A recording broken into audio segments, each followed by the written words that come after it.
Sinibingelele jabule siphinde sihlangane nani sibheka umsebenzi kaKhuzani lapha sobheka nje ku-Spotify kuphela.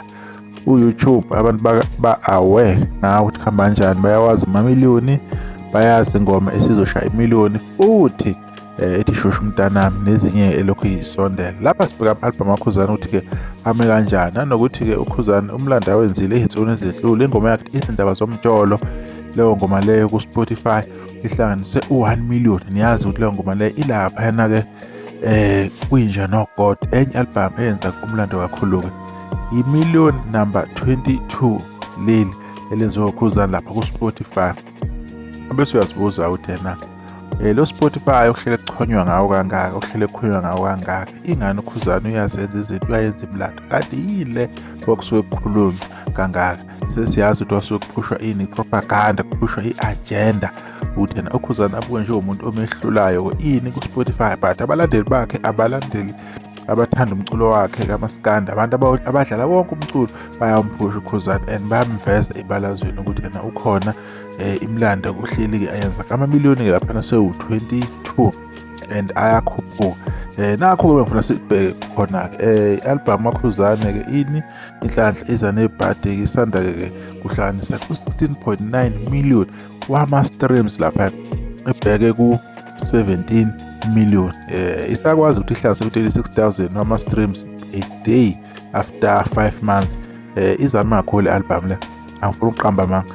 So iyahlala ku-number 1-ke laphana-ke ngokuthi yenze lokho-ke. Ibisanda kudlula iphi nayo i-album ethi Angidlala Ney'ngane, angazi ukuthi bambeke kanjani number 1 number 2 since i-album eyi-1 Angidlala Ney'ngane yona-ke ade celebrate-wa-ke nayo-ke ihlanganisa u-16 million wama-streams, ime lapha ku-16.2 million.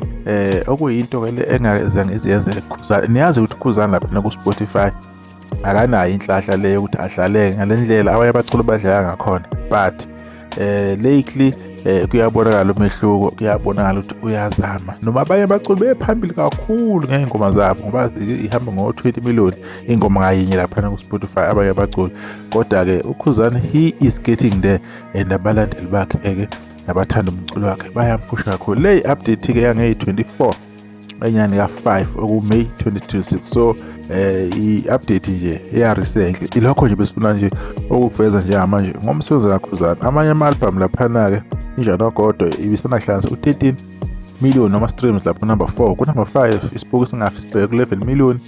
Umqhele Nethawula nawo ubheke ku-11 million. Alibona icala-ke, album yamoshwa kakhulu-ke leyo lapho ku-number 7 yamoshwa kakhulu, yakhulunywa kabi, kwaphuma imikhankaso, yakathola nzima i-album, kodwa siyabonga ukuthi ihlezi yakhuphuka ziyafika la after-ke isikhathi eside-ke izabalaza-ke. Kodwa nje-ke yiwo amamiliyoni lawo uKhuzani asenawo laphaya ku-Spotify. Ngiyathemba abantu bayabona ukuthi basebenza kangakanani. U-YouTube abantu bayazi ukuthi basebenza kanjani. Abantu bangayicheckela nje kulula ukubheka amamiliyoni ukuthi mangakanani. U-10 azo-edeka nje bo-12 13 kuyale. Right, lokho sifuna ukuveza njengamanje quick update-ke laphana-ke ngomsebenzi kaKhuzani ku-Spotify ukuthi-ke iy'nombolo zime kanjani. Sizobuya-ke ngelinye ilanga, akazi-ke nini ngoba kade agcinoze i-update ethinta-ke ezoku-streama kaKhuzani, kodwa siyobuya sizonitshela uma kukhona okuvelayo. Angazi noma from 1 month from now or 2 months, kodwa-ke siyobuya-ke sizonichazela ukuthi-ke kuhamba kanjani emsebenzini kaKhuzani. Nisalahle ngikanzela ukuthi sodimuna kusayo. Ngibonge ithuba.